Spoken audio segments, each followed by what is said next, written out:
Hi, welcome back to Hydroponics Daily. Today we're going to be talking about green walls, or as they're also called, vertical gardens, not to be confused with vertical farms, which are NFT or flood and drain hydroponics stack upon stack upon stack in warehouses.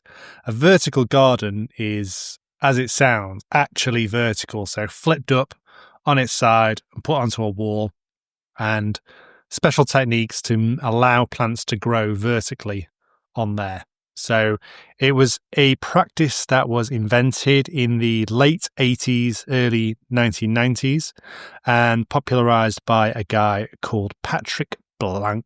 Patrick Blanc. He was French. He works at the French National Centre for Scientific Research, and he produced a number of landmark pieces that use this technique. And the technique uses ornamental plants, herbaceous plants, so not woody plants, and it quickly gained popularity. And now these vertical gardens, these green walls, are found in many outdoor and indoor locations. So that can be commercial buildings, homes, all around the world. However, there is a high cost of construction and maintenance, and so they're mainly used on buildings and locations where land is expensive and space is limited. So examples include Tokyo, Shanghai, New York, London. And I've seen them in Hong Kong and London. And where else have I seen them?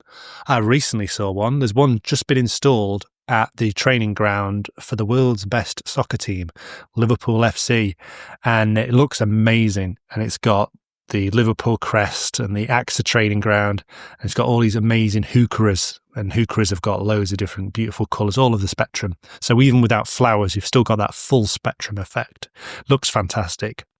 And, that's what you'd expect from Liverpool, because they're the best groundsmen, the best horticulturalists, and the best footballers in the world.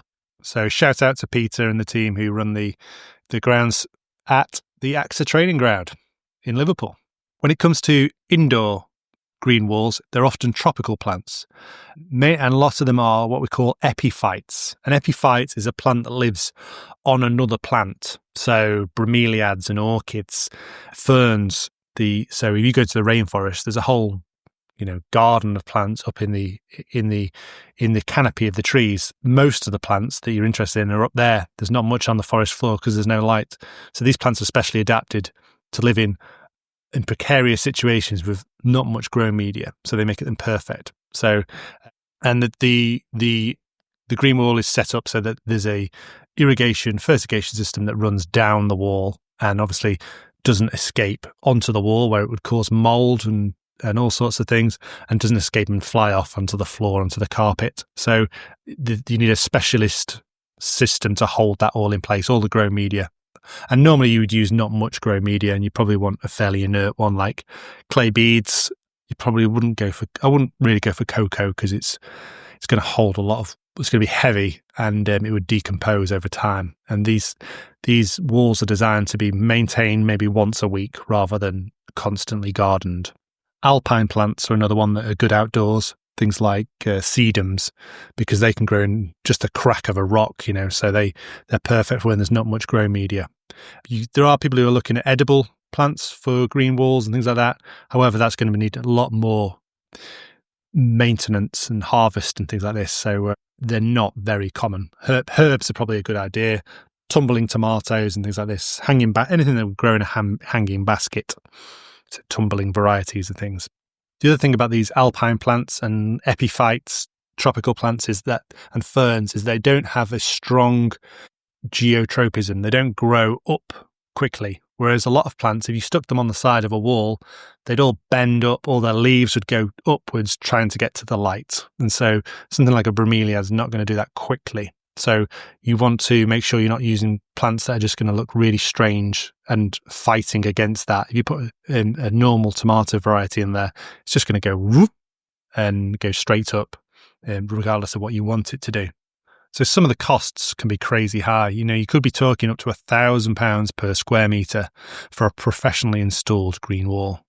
So, but if you do check out the Liverpool Football Club one, it does look so dramatic that if I was the sponsor, AXA, I'd be so pleased with that, because it is just just makes it look amazing. So well worth, if you think about the size of the whole thing, it's probably going to cost, say, if that cost 20 grand, that was 20 grand well spent. If you look at the cost of other things in football, then that is 20 grand very well spent for the publicity you'll get from it. And think of every new signing standing in front of it.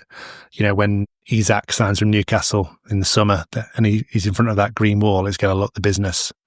So yeah, especially with his bright red shirt and things like that, it's going to look brilliant. So yeah, expensive if you were in a domestic situation, a small house, but if you're a company, that's small beans, isn't it? However, you do need a lot of planning as well as money, because if they fail, there's a lot of egg on face. So if Acme Bank PLC set up a green wall on their side of their skyscraper in central London, people walking past all day, thousands of bankers all walking past, and then all the plants die, then that is a big public failure. You could be a laughing stock. And that has happened. I mean, I've had former students of mine come to me and say, I've been told I've got to look after this green wall in central London. And I said, what are they using for fertilizer? And then they sent me a picture and it was maxi crop seaweed extract. And I'm like, well, that's not going to feed the plants. That's probably why they're all dying of nutrient deficiency, because you're feeding them seaweed extract, which is not even a fertilizer. It's a biostimulant. So get that out and get something like gold leaf, or as it's in the UK, liquid gold, in there, and start using something that's actually going to help the plants in that sort of recirculatory system. Another option, rather than a green wall, is obviously climbing plants like ivy, Virginia creeper, to produce just a layer of plants on the wall. However, they are going to attach to the wall, and also it's not going to be as dramatic as ornamental and have the wow factor that a green wall will have, or a vertical garden. So, but they are a much cheaper, low maintenance. You don't need a fertigation system. They can be planted straight into the soil. Another option that you could do hydroponically is a green curtain. And these are not very common in Europe or in America, but they are extremely popular in Japan, and especially on government buildings. And what happens there is you get something like morning glory plant, and you sow it in the spring, and it forms the vines up wires attached from the bottom of the building to the top of the building. And they grow up, and then as the summer progresses, this green curtain grows up, and then the morning glory plants all flower, and you get this dramatic flowering of plants all on the side of the government building. And this is good because in the winter, you then allow the sunshine in, and there's not a blanket of plants in front of the winds. But in the summer, when you don't want the sunshine coming into the building, you've got the plants there, the flowers, and also the evaporation of all that water will help cool the building and cool the people inside. So I think green curtains should be explored more in Western world. So you need some sort of high tension wire to do that, sort of a living screen. And you could train lots of different plants. It doesn't have to be morning glory. Interestingly, in the UK, we don't tend to plant trees next to buildings because of the issues with subsidence and the effects of the buildings. But in California, when I've been there, you go to like Berkeley University, and they've got giant redwoods right next to the buildings. So I don't know what the difference is and what the rationale is behind that, but it looks amazing as well. That's another option. But, in the UK, no one would dare plant 10 redwoods next to a really expensive university building. But in America, not such an issue. I don't know why. Maybe the way the building is constructed is different, and it doesn't lead to subsidence. So that has been Hydroponics Daily for today. Vertical gardens or green walls, different to vertical farms, and high maintenance but high impact, and certainly have the wow factor. And then green curtains up high tension steel wires on the outside of buildings, popular in Japan. But I think if you were to install a green curtain, you'd certainly get a wow factor. You could get a lot of publicity. Might do it here, actually. We've got a lot of spare office space, and we're not doing much with the area outside the building, and it's facing a fairly prominent area. So I think that'll be a good thing to do. Have a look at that. I'll speak to my colleagues who are involved in the build and maintenance. They'll probably say no, but ask for forgiveness, not for permission with a lot of these things. That's been Hydroponics Daily for today. Thank you very much for listening. Until tomorrow, goodbye.